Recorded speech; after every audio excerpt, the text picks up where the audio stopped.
గుర్తుపెట్టుకొని మరి తెలంగాణ ప్రజల ఆకాంక్ష ఆత్మగౌరవాన్ని గుండెల్లో పెట్టుకొని తల్లి సోనియా గాంధీ గారు మనకు ఈరోజు తెలంగాణను ప్రకటించిన సందర్భంగా వారి బర్త్డే కూడా ఈరోజే ఉండడం మనందరికి కూడా చాలా సంతోషం. వారికి సందర్భంగా పుట్టినరోజు శుభాకాంక్షలను కూడా తెలియజేస్తా ఉన్నాను అధ్యక్ష. ఈరోజు జరుగుతున్నటువంటి విగ్రహావిష్కరణ కార్యక్రమాన్ని ఆయా పార్టీలు వాళ్ళ సొంత ఎజెండాను ఈ విగ్రహం చుట్టూ, ఈ తల్లి విగ్రహం చుట్టూ రాజకీయాన్ని చేస్తున్నటువంటి పరిస్థితి మనం చూస్తూ ఉన్నాం.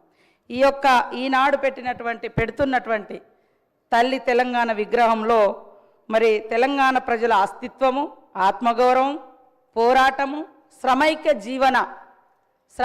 జీవన మరి రూపము, ఆశీర్వాదం, తల్లి యొక్క బ్లెస్సింగ్స్ ఇవన్నీ కలగలిసినటువంటి నిండు రూపము తెలంగాణ తల్లి రూపము ఈరోజు మనం ఆవిష్కరించుకోవడం కూడా చాలా సంతోషం అధ్యక్ష. ఇందాక బీజేపీ వాళ్ళు కానీ బయట బీఆర్ఎస్ వాళ్ళు కానీ మాట్లాడుతున్నది తెలంగాణ తల్లి విగ్రహాన్ని మారుస్తున్నారని. అయ్యా, ఇప్పటి వరకు అధికారికంగా 10 సంవత్సరాల కాలం నుంచి మరి ఎక్కడైనా అధికారికంగా తెలంగాణ తల్లి విగ్రహాన్ని ఆవిష్కరింపచేసిర్రా? కేవలం వాళ్ళ పార్టీ రూపాలు, వాళ్ళ జెండా రూపము, మరి కేటీఆర్ చెల్లికి దేవతా విగ్రహ రూపాన్ని ఇచ్చుకుంటే ఎట్లా ఉంటుందో ఆ రకమైనటువంటి విగ్రహాలను వాళ్ళు పెట్టుకొని దాన్ని తెలంగాణ తల్లిగా వాళ్ళు ఇన్ని రోజులు ప్రజల మీద రుద్దిండ్రు.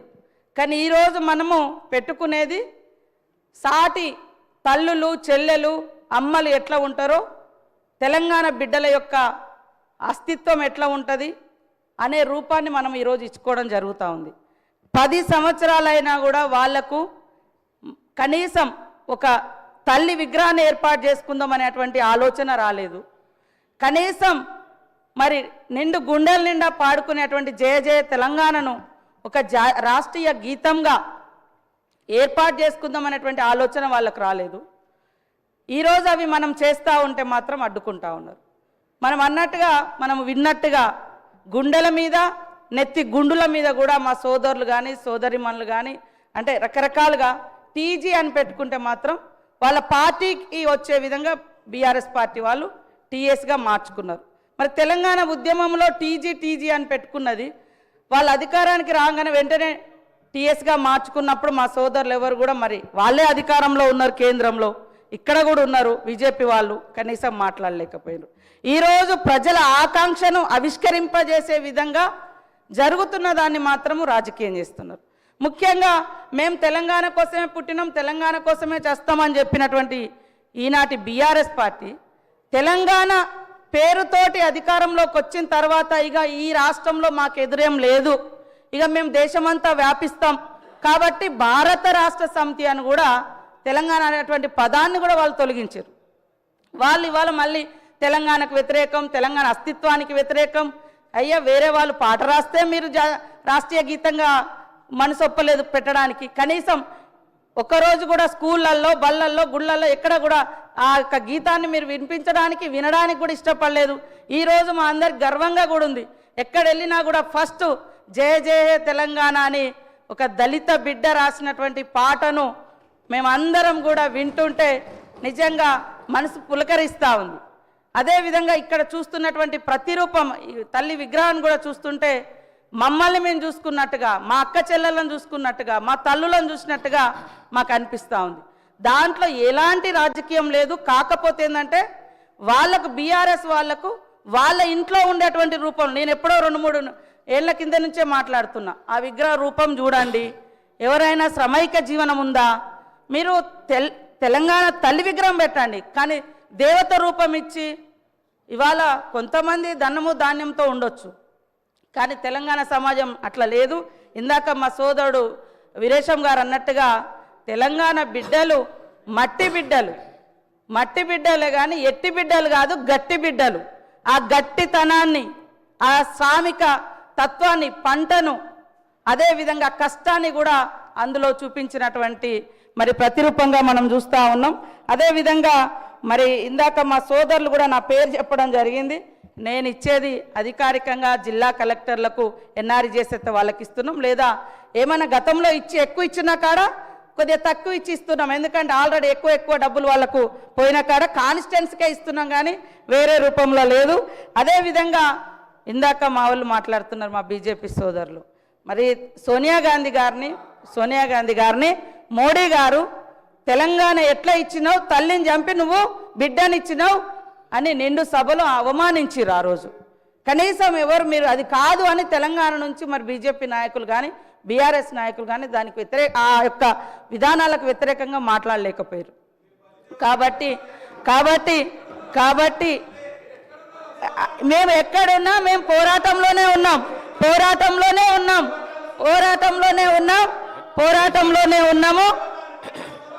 1200 మందిని 1200 మంది అని ఆ రోజు కేసీఆర్ అని ఆయన అధికారానికి వచ్చినాక మళ్ళీ 400 మంది కుదించారు, కనీసం మీరైనా ఇవ్వలేదు. ఎక్కడ ఉన్నామనేది అంటే మేము ఎక్కడున్నాం, ప్రజలలో ఉన్నాం, పోరాటంలో ఉన్నాం. తెలంగాణ ఉద్యమంలో నేను కూడా జైలు వేసిన 7 రోజులు ములుగు కేంద్రంగా నిరాహార దీక్ష కూడా చేసినాం. నేను అనేది సరే అదే తెలంగాణ వచ్చిన తర్వాత కూడా తెలంగాణను కించపరిచే అవసరం అంటున్నా. మేము ఎక్కడున్నామని మేము ఎక్కడున్నామో ఈ రోజు అదే పార్టీతో మీరు అంటగలుగుతున్నారు కదా, మేము ఆ రోజున్న పార్టీతో ఈ రోజు మీరు అంటగలుగుతున్నారు కదా, ఆ పార్టీ మీద డిపెండ్ అయ్యే ఇలా కేంద్రంలో మీ ప్రభుత్వం నడుస్తుంది కదా అని నేను అంటున్నా. కాబట్టి నేను అనేది ఆ రోజైనా ఈ రోజైనా మా గొంతులు తెలంగాణ ప్రజల కోసం వినిపించినాం. నిండు సభలో సోనియమ్మను పట్టుకొని కాంగ్రెస్ను పట్టుకొని మీరు తల్లిని చంపి తెలంగాణ ఇచ్చింది ఇది కరెక్ట్ కాదన్నప్పుడు ఇవాళ ఏం మాట్లాడుతున్నారు, ఈరోజు ఏం మాట్లాడుతున్నారు? కాబట్టి ఇవాళ రాజకీయాలలో వేరే రకం కేంద్రంలో పార్లమెంట్ వేదికగా మాట్లాడితే మీరు ఎందుకు మాట్లాడలేదు? పార్లమెంట్ వేదికగా 10 ఏళ్లలో జాతీయ గీతం రాకుండా రాష్ట్రీయ గీతం రాకుండా మీరు ఎందుకు మాట్లాడలేదు? కాబట్టి ఇవాళ తెలంగాణ ఇవ్వడాన్ని మీరు వ్యతిరేకించారే, తెలంగాణ ఇవ్వడాన్ని మీ మోడీ గారు వ్యతిరేకించారు, తెలంగాణ ఇవ్వడాన్ని మీ మోడీ గారు వ్యతిరేకించారు. కాబట్టి అధ్యక్ష కాంగ్రెస్ ప్రభుత్వం అధికారంలోకి వచ్చిన నాటి నుండి కాంగ్రెస్ ప్రభుత్వం అంటేనే మహిళల్ని గౌరవించే ప్రభుత్వం.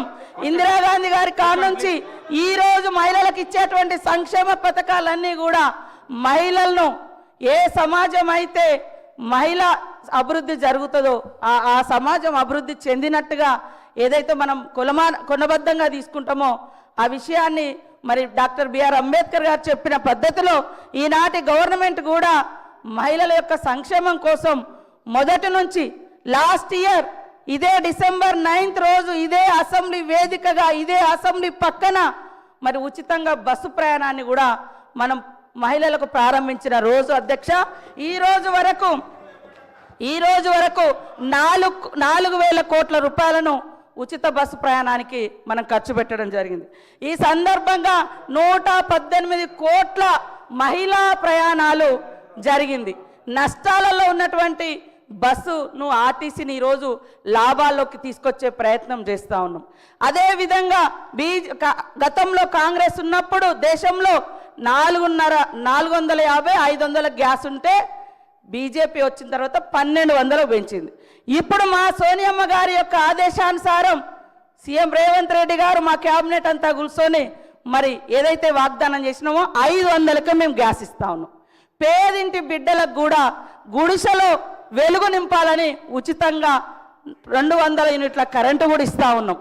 మీరు 10 ఏళ్లలో రైతులకు రుణమాఫీ చేయలేదు, తీసుకొస్తానన్నటువంటి బ్లాక్ మనీ తీసుకురాలేదు, 2 కోట్ల ఉద్యోగాలు ఇవ్వలేదు. ఇవన్నీ 11 ఏళ్ళైనా మీరు చేయలేదు. 1 ఇయర్లో చేయలేదు అనడం ఎంతవరకు, ఇదంతా మాట్లాడము ఎంతవరకు కరెక్ట్ సార్? కాబట్టి ఇది విగ్రహానికి సంబంధించినటువంటి సభ, విగ్రహావిష్కరణ ఈరోజు జరుగుతున్నటువంటి సమావేశము. సీఎం రేవంత్ రెడ్డి గారు ఇవాళ విగ్రహావిష్కరణకు సంబంధించినటువంటి ఇన్విటేషను స్టేట్మెంట్ ఇవ్వడం జరిగింది. దాని నుంచి డైవర్ట్ చేసి రాజకీయాలు మాట్లాడుతున్నారు, అందుకనే నేను మాట్లాడాల్సి వచ్చింది. కాబట్టి ఈరోజు మనం ప్రతిష్ఠింప చేసుకునేటువంటి తెలంగాణ తల్లి విగ్రహం ప్రతి ఇంట్లో ఒక ఆడపడుచు విగ్రహం లాగా మాకు కనిపిస్తుంది. కాబట్టి మీ ఇందాక నేను మండలికి పోయినా బీజేపీ సభ్యులు 100% సపోర్ట్ చేశారు ఇక్కడ మాత్రం వీళ్ళు కావాలని రాజకీయం చేస్తున్నారు. బీఆర్ఎస్ వాయిస్ బీజేపీ వాయిస్ ఒకటే అనేది స్పష్టమవుతుంది. వాళ్ళు బయట చేస్తారు, మీరు లోపల చేస్తారు, అంతకంటే